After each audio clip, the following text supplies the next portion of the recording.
Olá, seja bem-vindo a essa edição. Vamos juntos conferir as notícias que estão em destaque no Brasil e no mundo? Vem comigo! Em 2023, vimos grandes empresas entrarem com pedidos de recuperação judicial. E o ano passado entrou para a história como o quarto maior em número de pedidos, com 1.400 solicitações.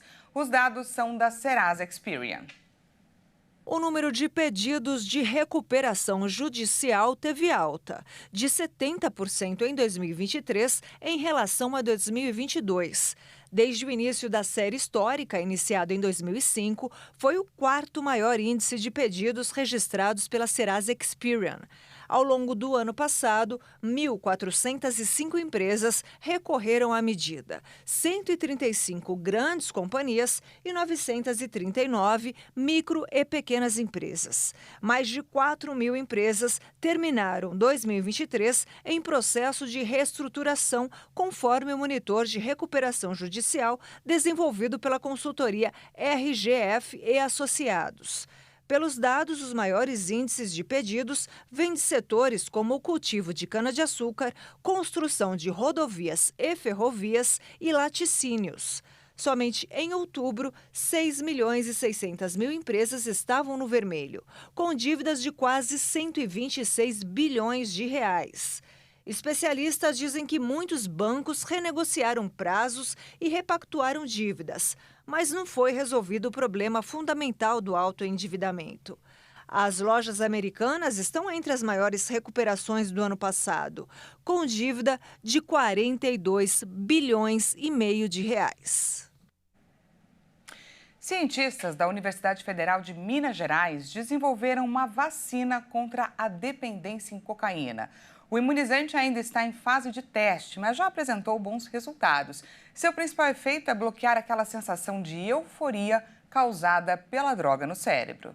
As primeiras reações provocadas pela cocaína no organismo são de euforia, autoconfiança e excitação. Porém, o uso contínuo se transforma em depressão, irritabilidade e isolamento. É exatamente a sensação de excitação causada pela droga que a vacina Calyx Coca, ainda em desenvolvimento por pesquisadores da Universidade Federal de Minas Gerais, pretende bloquear. A Calyx Coca não foi desenvolvida a partir de uma proteína como os imunizantes convencionais. Para fazer a vacina, a equipe desenvolveu uma nova estratégia vacinal, que utiliza a molécula totalmente sintetizada em laboratório, capaz de dizer ao sistema imunológico que ele deve produzir anticorpos contra a droga. Nos primeiros testes, a molécula bloqueou a entrada da cocaína no cérebro, diminuindo a percepção do seu efeito e maximizando a chance do paciente continuar em abstinência. Portanto, a vacina reforça que será mais eficaz para dependentes que estão no processo de interrupção do consumo. A ideia não é prevenir o uso da cocaína, mas sim curar os dependentes químicos. A vacina também poderá ser utilizada em usuários de crack, uma vez que as duas substâncias têm a mesma base química. Nos testes com cobaias não foram observados efeitos colaterais graves e houve produção de anticorpos em ratos, camundongos e primatas. Se tiver aval da Anvisa, os testes da fase 1 começam em 2025, incluindo 30 a 40 voluntários. Nessa fase serão avaliados tanto a segurança do uso e se a vacina produz anticorpos, como ocorreu nas cobaias, além de ser definida a dose inicial. Já na fase 2, o número de participantes será maior e incluirá pacientes que têm dependência química, estão internados e já em tratamento multidisciplinares, como psicoterapia, acompanhamento social e médico. Se o resultado for favorável, a Anvisa pode permitir a comercialização ou exigir mais testes replicando a fase 2 em outros grupos. A ideia da vacina não é nova. Ela surgiu nos Estados Unidos há mais de 3 décadas, a partir da hipótese de que o próprio organismo pudesse produzir anticorpos contra substâncias como a cocaína. Apesar dos resultados promissores em ensaios pré-clínicos e de alguns ensaios clínicos iniciais, ainda não foram aprovadas vacinas antidrogas. Diversos especialistas enxergam com cautela a possibilidade da Calyx Coca avançar para os testes clínicos, já que outros pesquisadores tentaram e ainda não conseguiram. Esses especialistas afirmaram que uma coisa é fazer efeito em animais, outra é verificar o comportamento das pessoas que tomarem a vacina. Os Estados Unidos, por exemplo, já gastou alguns bilhões com um projeto nesse sentido e pararam há muito tempo. Quando passaram para testes em humanos, descobriram que a vacina não funciona mais que poucas semanas. Mas o grupo da UFMG continua confiante que a Calyx Coca superará a eficácia dos candidatos anteriores, principalmente em função da composição química única da vacina. E esse motivo é que a vacina não tem base proteica. As ciclofaixas começaram a ser implantadas na cidade de São Paulo em agosto de 2009. E hoje a capital paulista conta com a maior malha cicloviária do país, com 722 quilômetros de extensão. E a prefeitura quer expandir ainda mais, chegar aos 1.000 quilômetros até o fim do ano. Mas o que chama a atenção é que a expansão das ciclovias não aumentou o número de ciclistas na capital paulista. Vamos ver. Em 2015, o uso de bicicleta como meio de transporte na capital paulista tinha prevalência de 5%, cerca de 1.500 pessoas. O estudo conduzido por pesquisadores da Escola de Artes, Ciências e Humanidades da Universidade de São Paulo mostrou que 5 anos depois, em um aumento de 67,7% dos quilômetros de ciclovias e ciclofaixas, a prevalência de ciclistas nessa amostra não sofreu grandes alterações. Para chegar aos resultados, 2 períodos foram comparados, 2014 e 2015, e depois, entre 2020 e 2021, com 1.500 pessoas. Os pesquisadores identificaram um perfil muito característico daqueles que usam a bicicleta como meio de transporte. Na maioria são homens mais jovens, mantêm um estilo de vida ativo, fazem atividade física como hábito de lazer e possuem bicicleta própria. E perceberam que, além de ser um modal pouco utilizado, os homens têm mais chance do que as mulheres de usar bicicleta na cidade de São Paulo. Entre os poucos que declararam usá-la como meio de transporte na nossa pesquisa, apenas 13% eram do sexo feminino. E por isso sugerem que é preciso implementar políticas públicas voltadas às mulheres, sobretudo de meia idade. Também foi analisado o fato de residir nas proximidades de ciclovias, que contribui para a prática de atividades físicas no lazer, já que a prática pode prevenir doenças graves, como a hipertensão arterial, que é um dos tipos de patologia cardiovascular mais prevalentes no Brasil. Vale destacar também o impacto para a saúde de ter os espaços disponíveis nos arredores. A partir de entrevistas e de dados de georreferenciamento, os pesquisadores constataram que morar a até 1 quilômetro de distância de ciclovias incentiva a mudança de hábitos para a prática de atividades físicas no lazer, como já acontece em São Paulo. Contudo, os pesquisadores também chegaram à questão da desigualdade. As mulheres e pessoas menos escolarizadas são os que menos têm acesso às práticas de atividades físicas no lazer e maior prevalência de hipertensão, o que reforça a ideia de ampliar o acesso a espaços públicos, como ciclovias nas periferias, onde vivem pessoas de menor nível socioeconômico. As políticas públicas de promoção desses domínios das atividades físicas precisam ser focadas nesses aspectos. Agora, os pesquisadores estão finalizando a 3ª etapa da coleta de dados, com informações sobre os anos de 2023 e 2024. Para libertar pacientes da diálise, cientistas norte-americanos desenvolveram um rim bioartificial.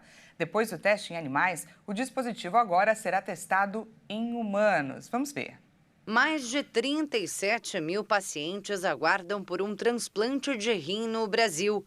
Nos Estados Unidos, são cerca de 500 mil pessoas em tratamento de diálise. Quando a gente fala em diálise, a gente está se referindo a um procedimento que substitui a função renal, pelo menos parcialmente, tá? O nefrologista João Luiz Carneiro explica que se não houver contraindicação para todo paciente com insuficiência renal, a recomendação de transplante de rim. A partir do instante que ele já tem indicação para diálise, já tem menos de 15% de função renal, ele já tem indicação do transplante também. Se a gente conseguisse transplantar esse paciente antes de fazer diálise, seria o ideal. O grande desafio é o número de órgãos disponíveis. Por isso, a ciência trabalha dia e noite em busca de alternativas. Na Universidade da Califórnia, em São Francisco, nasceu o rim bioartificial, um dispositivo implantável que imita as funções diárias do rim humano. Uma esperança para as longas filas de espera pelo órgão no mundo. O dispositivo desenvolvido pelo Projeto Rim da Universidade se conecta diretamente aos vasos sanguíneos e veias e é capaz de exercer as mesmas funções do rim humano. Quando a nossa célula funciona, ela libera um monte de um lixo metabólico que tem que ser excretado. E esse lixo metabólico é excretado pelo rim e, se o rim não funciona, acumula no sangue. Isso traz uma série de sintomas, uma série de problemas. Por isso que precisa fazer diálise. Diálise ou transplante de rim, um procedimento que ainda apresenta risco de rejeição. O especialista lembra que, por mais que haja compatibilidade entre doador e receptor, um novo órgão é sempre um tecido estranho e pode ser rejeitado pelo organismo. Mas não seria assim com a nova tecnologia. Nesse tipo de procedimento que eles estão oferecendo, não haveria essa reação do organismo contra essas células que estão dentro desse bioreator que eles colocam assim. Então, você não teria rejeição de um tecido que está guardadinho lá dentro, sob o risco de você perder esse órgão ao longo dos anos por conta do organismo que recebeu não aceitar um tecido novo dentro dele. Essa foi a conclusão do primeiro ensaio clínico realizado em porcos. O próximo passo são os testes em humanos. Nessa fase, os cientistas pretendem encher o bioreator com células renais adicionais desenvolvidas em laboratório para imitar todas as funções do órgão. E esse passo é um passo bastante grande, principalmente lá nos Estados Unidos, onde eles têm uma legislação bem rigorosa em relação a isso. Nós vamos ter que provar bem direitinho como é que isso funciona, que realmente não tem risco para o ser humano, ou tem um risco é menor, para que comece a desenvolver trabalhos em seres humanos antes de você daí virar uma tecnologia que seja disponível no mercado para que possa ser usado em larga escala. Até lá, a melhor saída para as doenças renais e outras ainda é a doação de órgãos. Por isso, o doutor faz um apelo. O paciente que tem insuficiência renal, ele fica fazendo diálise durante 10, 15, 20 anos, então ele consegue sobreviver até o momento que ele consiga receber um órgão, Em compensação, os pacientes que têm esse transplante cardíaco, transplante hepático, transplante de pulmão, eles não têm a mesma opção. Ou eles recebem o órgão, ou eles morrem, Então, por isso que é importante a gente ter essa conscientização de que as pessoas façam a doação, porque tem gente que não pode esperar na fila. Nós vamos para o intervalo e no próximo bloco você vai ver. Suco de tomate pode eliminar bactérias perigosas como a salmonela. E ainda, máquina que produz mantas de cabelo pode ser alternativa para capturar óleo dos oceanos. A gente volta já já. Não perca!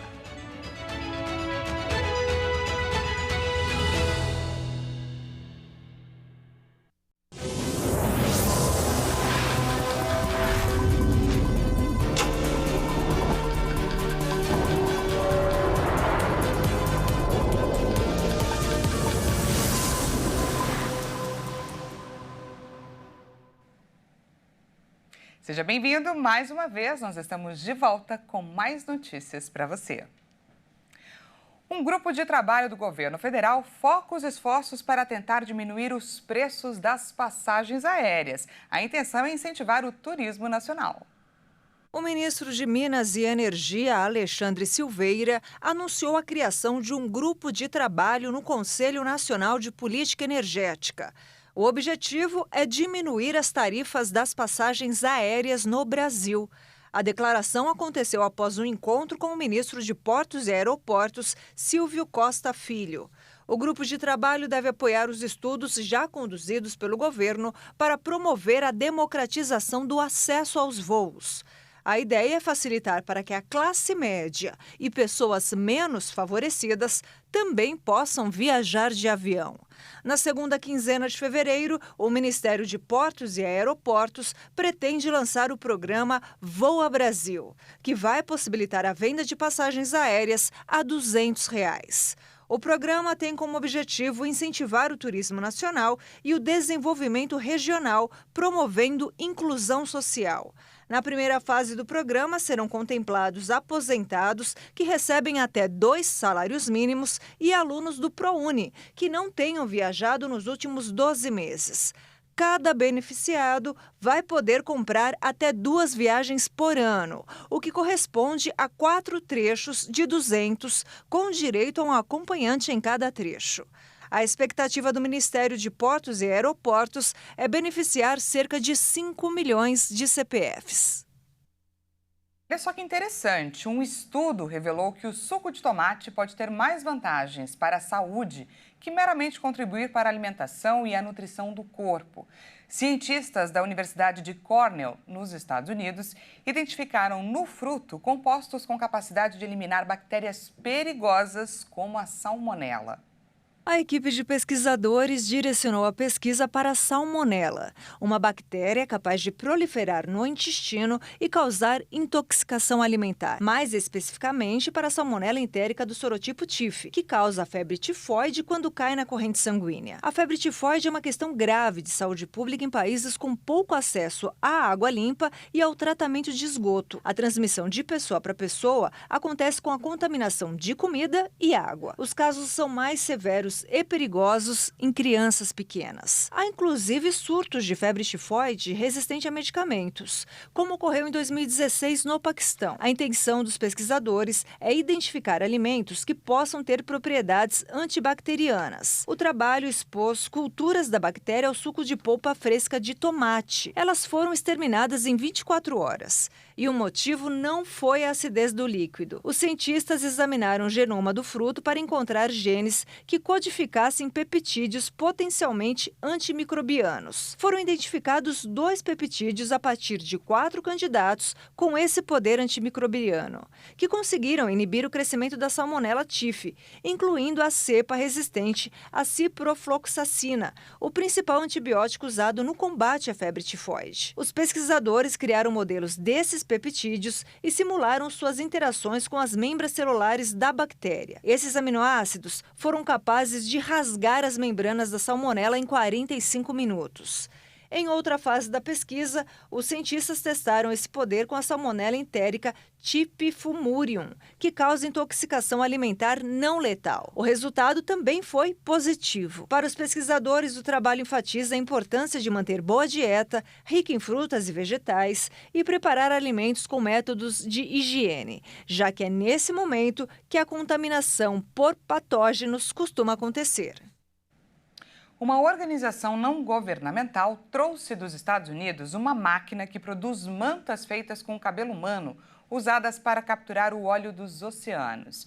Para ajudar o planeta, basta doar alguns fios. Vamos conferir mais sobre essa tecnologia com a repórter Maria Clara Leite. Apenas 2,5 centímetros de cabelo para contribuir de forma grandiosa com o meio ambiente. A gente tira só as pontinhas, não chega a 2 dedos. Essa é a doação mínima possível ao projeto Fiotrar da Cabelegria, organização não governamental criada em 2013, com foco em confecção e distribuição de perucas a pacientes oncológicos.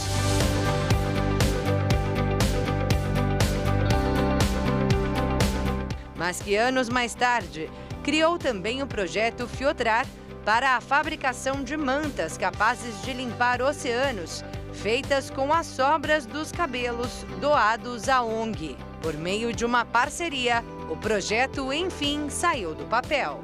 Em 2021, a Fundação Grupo Boticário abriu um edital chamado Camp Oceano para projetos, incentivar projetos de conservação ao oceano. E eu escrevi o projeto Filtrar.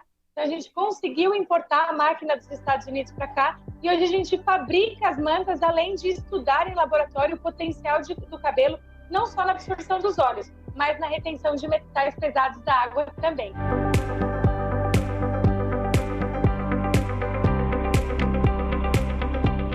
Para produção de uma manta como esta aqui, mas de 60 por 60 centímetros, são necessários 800 gramas de cabelos. E para intensificar a arrecadação, são realizadas ações de corte gratuito de cabelo em grandes eventos como este aqui, a Beauty Fair, maior feira de beleza da América Latina. A Lorena fez sua contribuição e saiu satisfeita da feira. Cuidar da estética e ainda podendo ajudar o meio ambiente é o melhor dos mundos, né? E uma pequena doação pode fazer muito pelo meio ambiente. Estudos indicam que cada grama de cabelo absorve até 5 gramas de óleo dos oceanos por meio da tecnologia feita exclusivamente com esse material. São só os fios de cabelo mesmo? Só os fios de cabelo mesmo, condensados. Então, realmente, essa é a mágica que a gente brinca, né, desse desenvolvimento dessa tecnologia da máquina, que faz com que realmente elas sejam emaranhadas desse jeito para que elas fiquem realmente bem consolidadas e que a gente possa realmente ter uma manta bem firminha. No evento, quem contribuiu com o projeto ganhou, além do corte gratuito, um certificado de doação. Eu que fiz minha parte também levei o meu. E todos podem colaborar de qualquer lugar do Brasil. Quem quiser doar o cabelo para o Filtrar, é só acompanhar a gente nas redes sociais no Instagram, que é @filtrar. Lá a gente dá todas as informações de como que a pessoa pode enviar, se às vezes a pessoa está em algum lugar próximo, como ela pode ir lá entregar pessoalmente para a gente. E também no ano que vem a gente está prevendo aí a distribuição de algumas urnas para alguns salões, para que eles já possam fazer essa captação de cabelo, para que eles não vão para o lixo. Então agora está muito simples de ajudar, é só 2,5 centímetros que você pode transformar e ajudar a limpar os oceanos.